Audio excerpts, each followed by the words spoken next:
अस्सलामुअलैकुम, मैं यकूब बलोच। आप देख रहे हो मेरा YouTube channel Yakub Khan technical solar system. मेरे यूट्यूब चैनल में तमाम दोस्तों को खुशामदीद।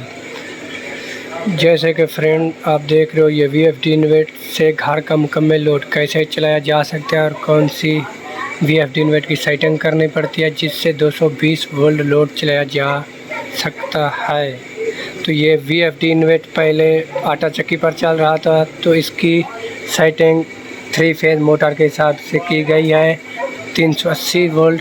तो घर का 220 वोल्ट लोड चलाने के लिए वो उसी सेटिंग पर नहीं चलेगा, तो इसे पहले रीसेट करना पड़ेगा।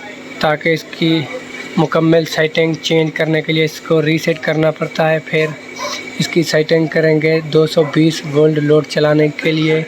वीडियो स्टार्ट करने से पहले आप दोस्तों से गुजारिश है कि मेरे YouTube चैनल को सब्सक्राइब कर दो ताकि आने वाली वीडियो की नोटिफिकेशन आपको मिलती रहे। वीडियो करते हैं स्टार्ट। तो ये VFD इन्वर्टर का प्रोग्राम का बटन है और ये डेटा इंटर का बटन है और ये शिफ्ट का बटन है और ये एरो ऊपर नीचे करने के बटन है। जैसे कि ये आप देख सकते हो, शिफ्ट की मदद से ये एरो ऊपर नीचे करने के बटन है। ये प्रोग्राम का बटन है। कोई भी प्रोग्राम सेट करके जब आप डेटा इंटर करोगे तो वो इस VFD इन्वर्टर में सेट हो जाएगा। तो VFD इन्वर्टर से घर का 220 वोल्ट चलाने के लिए इसे रीसेट करना पड़ेगा पहले, और इसकी सेटिंग आपके सामने करेंगे। जिस भाई को सेटिंग सीखनी है वो हमारी वीडियो मुकम्मल देखे ताकि वो सेटिंग सीख सके 220 वोल्ट लोड चलाने के लिए इस VFD इन्वर्टर की। तो प्रोग्राम का बटन दबाना है, इसको पहले रीसेट करना है। तो आपके सामने इस तरह का फेस आ जाएगा। आपने P0 में डेटा इंटर करना है। फिर इस तरह का फेस आपके सामने आ जाएगा P0.00। तो फिर भी दोस्तों आपने इस एरो की मदद से इस नीचे वाले एरो को दबाना है। P0.17 में जाना है, फिर करना है डेटा इंटर। तो यह 0 है, 0 को जैसे ही 1 करके आप डेटा इंटर करोगे तो ये VFD इन्वर्टर रीसेट हो जाएगा, पहले रिफ्रेश सेटिंग में आ जाएगा। तो ये 0 को जब मैंने 1 किया फिर डेटा इंटर किया तो ये VFD इन्वर्टर रीसेट हो गया, न्यू सेटिंग में आ गया। अब 220 वोल्ट घर का लोड चलाने के लिए इसकी सेटिंग करनी पड़ेगी हमें, जो P2 से शुरू होती है।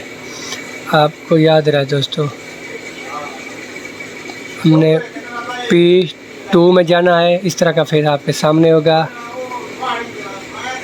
P2 में जाना है, फिर करना है डेटा इंटर।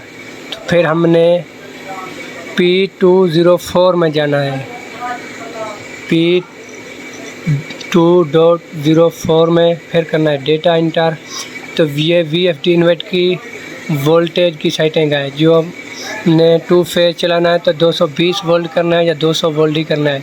इस VFD इन्वर्टर में कोई घर का लोड चलाना हो आपको 220 वोल्ट वाला लोड, तो आपने इसकी सेटिंग 200 वोल्ट ही करनी है यहाँ P24 में। जैसे कि आपको पहले भी मैंने बताया है, P204 में डेटा इंटर करना है। तो ये 380 वोल्ट है। पहले इस पर 3 फेज़ मोटर चल रही थी, इसलिए 380 है। तो हमने घर का लोड चलाने के लिए इसको 220 वोल्ट करना है या 200 वोल्ट ही करना है शिफ्ट एरो की मदद से।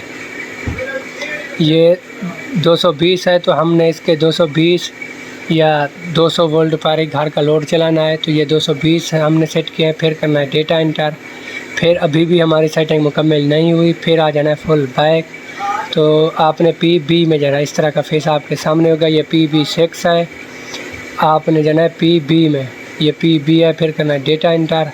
तो ये 1 है तो 1 को 0 करना है। ये सेटिंग आप देख सकते हो। PB में जाना है, पहले आपने PB में, फिर करना डेटा इंटर। PB.00 आ गया, फिर भी आपने डेटा इंटर करना है। ये 1 है, 1 को 0 करना है। फिर डेटा इंटर करना है। ये भी 1 है तो 1 को 0 करना है। फिर आपने जाना है PB02 में, फिर करना है डेटा इंटर। तो ये 2 है तो इसको 0 करना है।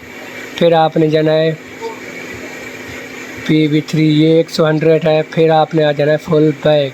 तो ये VFD इन्वर्टर की घर का 220 वोल्ट चलाने के लिए मुकम्मल सेटिंग हो गई।